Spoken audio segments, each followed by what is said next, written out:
انتشرت أخبار طلاق النجمة غادة عبد الرازق للمرة 12، والذي استمر لمدة عامين من مدير تصوير هيثم زنيتا. كانت غادة عبد الرازق قبل زواجها الأخير قد كشفت خلال تصريحات تلفزيونية عن مرورها بتجربة الزواج 11 مرة، أحدها من رجل الأعمال السعودي عادل القزاز وهي في عمر 17، واستمر أكثر من 7 سنوات فقط، وأنجبت خلالها ابنتها الوحيدة روتانا، ثم انفصلت عنه بسبب خلافات بينهما. بعد ذلك تزوجت برجل أعمال بورسعيدي، لكنه لم يستمر طويلا، حيث صرحت بأنها طلبت وقتها الطلاق بسبب فارق السن بينهما. بعدها تزوجت من المحامي حلمي سرحان في العام 2001 لينفصلا قبل أقل من عام على الزواج، وكانت الغيرة سبب الطلاق. بعد ذلك المنتج وليد التابعي الذي أنتج لها خلال تلك الفترة فيلمين هما 90 دقيقة وأزمة شرف، وحدث الانفصال في 2009.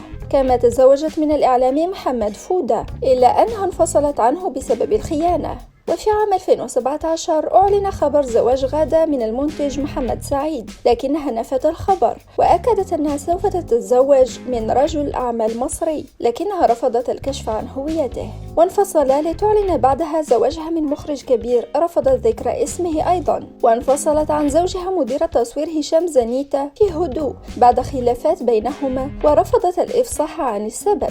شكرا لكم.